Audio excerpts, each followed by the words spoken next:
Hello there, you amazing viewers and subscribers. Welcome to a brand new Doctor Who discussion, aka, and it's going to be a discussion plus a review and a ranking video. So I'm going to be doing all three at once. So as you can tell, this is going to be on series 3. So I've got the volumes behind me, the box set and the Blu-ray steelbook of series 3. So over the last few days, I've been rewatching series 3 so I can actually give this a proper review and while I've got the stories fresh in my mind. I quite do enjoy series 3, to be honest with you. Rewatching it has made me like a few episodes. Some episodes and stories I don't really care for, but we have got some good stuff in this series as well, which I honestly forgot about the good stories. I only focused on the bad stories of this series, but it's a lot better than series 2. 10 times better series 2. Not as good as series 4. So this does deserve to be my second favourite David Tennant series going out there. So we have got series 3, and it was actually broadcast from the 31st of March to the 30th of June 2007, containing over 9 stories, 13 episodes. David Tennant's second series. This has Freema Yeagma, something like that, as Martha Jones's full-time series in the TARDIS before she comes back for a few regular appearances in the next series. We have some returning villains from classic Doctor Who, such as the Daleks, the Makra, and this is the very first time we see the return of the Master since 1996. We have some new villains as well. We have some new monsters and villains. We are introduced to the Juju, the vampire woman, the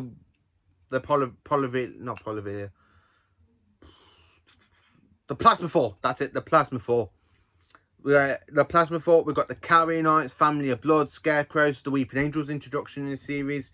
We have Lazarus, who basically wants to change whatever it means to be human, and he becomes this great big massive scorpion creature. Yeah, that one does suck badly. We are introduced to the Sun, that has a powerful consciousness in that story. And we have the Future Kind and the Toclophane. So many stuff going on in this series. So, I'm going to do the discussion. So, before I get to the discussion, we have returning people in this, like Captain Jack Harkness, the Face of Boe, and Nalvis Hayne, who we encountered Nalvis Hayne in series 2. Then we encounter the Face of Boe in series 1, 2 and 3. This is the series he dies. And Captain Jack, played by John Barrowman, is back after being last seen in series 1 from the Empty Child down to Parting of the Ways. So we also have 13 episodes, 9 stories. So we have Smith & Jones, which was broadcast from the 31st of March. We have the Shakespeare Code, but was broadcast on the 7th of April. Gridlock, the 14th of April. Daleks in Manhattan and Evolution of Daleks between the 21st and 28th of April. We have the Lazarus Experiment, the 5th of May. We have 42 on the 19th of May. We have Human Nature and Family Blood, which was broadcast on the 26th of May and the 2nd of June. Blink, the 9th of June. We have Utopia on the 16th of June. We have Sounds of Drums on the 23rd of June and 30th of June, which was Last of the Time Lords. So we do have a lot of stories going on in this. Basically, in this series, we have 9 stories, 13 episodes, and I will get to the ranking part of the series as well, how I rank them. So, what can I tell you about each story? So, going into the very first story with Smith & Jones, I consider this to be the weakest of series openers out there. It's not as good as series 4. In a way, it does series 4 does kind of reference it a bit, where you have like Martha walking down the street of London. You've got the same thing in series 4 with Donna. So them two do kind of prepare each other, really. They're like parallel. When you see the hospital get transported to the moon is a great effect and stuff. And then it's absolutely brilliant as well when you see the Juju. When you come across the Plasmaphore, who basically drinks Mr. Skinner's blood, and then she goes and drinks the Doctor's blood after the Doctor tricks her. It's actually a great story. Shakespeare Code is not as good as I like to try and make out to be. You do have 3 Carrionites. They use William Shakespeare's power of words, so they can try and bring back the whole alien race through a portal, which basically the 10th Doctor stops by saying Expelliarmus and some stuff from Harry Potter with William Shakespeare saying some stuff with Martha. Yeah, that one's not really good. Gridlock, I kind of do like Gridlock a bit. It's really, really good. It's not as good as the Macra Toad that were the original things for the 60s Doctor Who to bring the Macra, but they're quite good in there. And when you see the face of Bo die after he is like jaw cracks with Navis Hayne there crying, and he also tells the Doctor, "You are not alone," aka, which we'll get to that because I don't want to spoil it just now. Daleks in Manhattan Evolution of the Daleks, I consider this to be a weak Dalek story to be in modern Doctor Who. Why do I think that? Because the Daleks are in 1930s New York. We have them experimenting on humans, turning them into pig slaves. Dalek does a kind of fun experiment by joining with Mr. Diagris's body and becomes a Dalek Sec hybrid. Not really a great episode. The only good thing about this is the gamma radiation, because that's a good effect when you see the Doctor executes, gets electric shock from the gamma strike. Lazarus Experiment is the weakest of this series. I don't like Lazarus Experiment. I did try to like it. The only good thing about it is when you see Martha's mom smacks the Doctor, and the Doctor just goes, "Ah, humans and their mothers."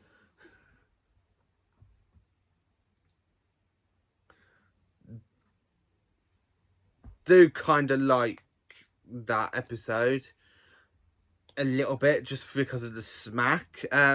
42, I really don't like the episode. I don't like the whole bit with the creatures going, "Burn with me," and when you see the Doctor get affected by the sun, that is a good effect, I have to admit. Human Nature and Family Blood are the strongest two-part in this story, in this series.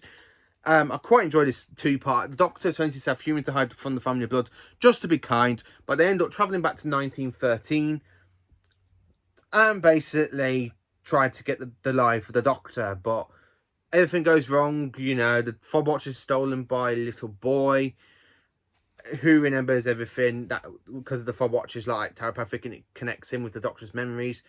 It's a really great episode, and when you see the Doctor just turn up, and then the only thing that you don't expect is the human version of the Doctor, John Smith, to basically go and fall in love with a human. And then you have Martha going, "You had to fall in love with a human, and it wasn't me." It's like, for fuck's sake. I really don't like the Doctor falling in love at this point. This is the episode that does do my head in. You see it a lot in Series 2 with Ten and Rose. With Martha, you see her have a crush on the Doctor, and the Doctor's just like, "No, I'm still not over Rose." And then he gets turned into a human, and he gets with this woman, and it's like, oh, they're doing it so wrong.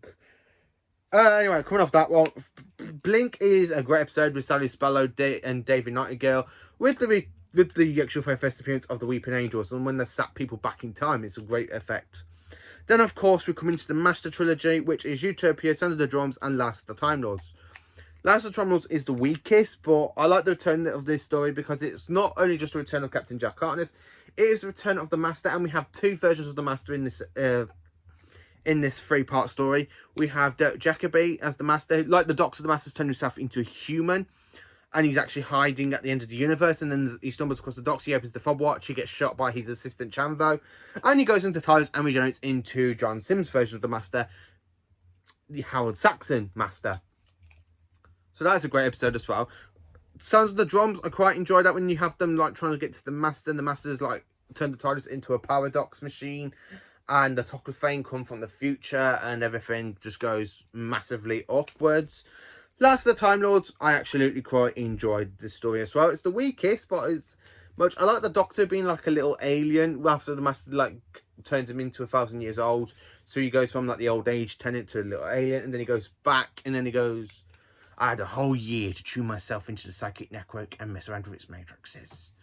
I do that, and I do like that one as well, especially when you see Martha's family get tortured by the Master.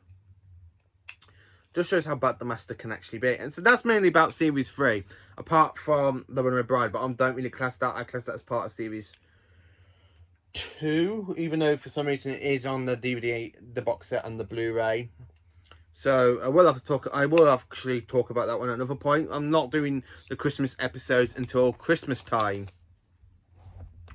we're going to do a whole ranking video of all the Christmas episodes and review them one by one as well. So that's mainly it for series 3. That's a little bit of information about it. I actually kind of do like this series. It's my second favourite David Tennant series. I was about to say Matt Smith then. Nothing can compare it to series 4, because series 4 is amazing, where this one, I feel it's a lot better than series 2, but you still have a few episodes like dip down and then you got to dip back up and then down again a bit, then up again.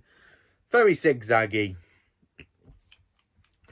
So, ranking the episodes, in Masterpiece, you guessed it, I've put Human Nature and Family of Blood. That's 2 episodes, but they're classed as one story. And Blink and the first part of the Master Trilogy, Utopia, in Masterpiece. Great, I've put Smith and Jones, Gridlock, and The Sounds of the Drums, because they are the 3 good stories I actually do consider to be great. Good, I've put The Shakespeare Code, because I do like the Carrie Nights a bit. I like the bit where you see them stab the Doctor in the heart and the Doctor's pretending. That's a great way. Okay, I've put Last the Time Lords, because it's not bad, it's not good, but it's like, it's still enjoyable and pretty much okay, and it ends the series really well. And after the use of the Doctor burn the Master's body, and he walks off and he goes off into Titanic, and it goes into the next Christmas special. Bad, I have put Daleks in Manhattan, Evolution of the Daleks, Lazarus Experiment, and 42. They are the weak stories, weak episodes of this series. The Dalek 2-part are definitely. So as I say, this is like 9 stories. So basically, in a way, I've put the 2-part story for the first one, which was Daleks in Manhattan, Evolution of the Daleks, in bad. I put Utopia and the Family of... No, sorry. Human Nature and Family of Blood. I've put them in Masterpiece. I have split up the Master Trilogy, but that's just because I think Utopia is the masterpiece, because it brings back the Master in a fantastic way. And then Sounds of the Drums is great, and okay's Last of the Time Lords. So, what do I personally think about this series? It's a good series. It brings back the return of the Makra, the Daleks, and the Master. So you basically have like 3 classic villains. You get some new monsters introduced. You get some good characters introduced. The return of Captain Jack. I love the bit with Captain Jack. We see him like running, because at the end of Torchwood episode 13, like End of Days, you hear the TARDIS, and then you see Jack vanish, but you don't really see Jack running. But then when you go to Utopia straight after, if the way you watch it like I do, I normally watch, to be honest with you, if I'm going to do a whole 2005 to 2010 sort of marathon, really, I do watch this randomly, because I watch series 1 and 2, then I watch part of this and stop at Blink, then I go and watch all of the 13 episodes of Torchwood, and then go back to this for Utopia, Sound of the Drums, and Last of the Time Lords for the timeline of Captain Jack Harkness. Normally, sometimes I like to do companion marathons. So normally I watch like series 1, which is The Empty Child, Doctor Dances, Boom 2, Bad Wolf and Partner of the Ways for Jack. And then I go to Torchwood, then I go to this, and then I go back to Torchwood series 8. And then I go to Stolen Earth and Journey's End, and then Children of the Earth, and then I watch The End of Time for Jack's little cameo in the bar. And then I'll go and watch Miracle Day, and then, you know, then Fidget of the Jew and Revolution of the Daleks. That's a bit like Jack. I do like marathons equally. Like if I'm going to have a Master marathon, I watch all of the Master stories in Classic Who. Then for New Who, I was literally jump into this one after the movie. I do quite enjoy this series. It's not a bad series. It's just got some episodes really do dip, like the Daleks in Manhattan, Evolution of the Daleks, Lazarus Experiment, and 42. They're the ones that literally dip. Good ones. The first 3 episodes are absolutely good. I do quite enjoy them. And then when you get to Human Nature and Family of Blood, it goes back up to great again. It's really great. I like the Return of the Master as well. So let me know in the comments what you think of Series 3. Is it one of your favourite series from the David Tennant era? If this is my second favourite series, why do I consider David Tennant to be the weakest Doctor? Well, my least favourite Doctor in a way. Which I've already stated in ranking all the Doctors. So if you want, I will actually put it underneath in the comments section, so you can watch me rank all of the Doctors. So anyway, let me know in the comments what you think of Series 3. Is it your favourite David Tennant series? Is it your least favourite? Do you prefer this to Series 2? Or do you prefer this to Series 4? How do you prefer David Tennant's run? For me, I actually prefer Series 4 and then Series 3 and then Series 2, even add the specials in. So thank you for watching this video. Please do like, subscribe and share, and have a great day, and join me tomorrow for another Doctor Who content video.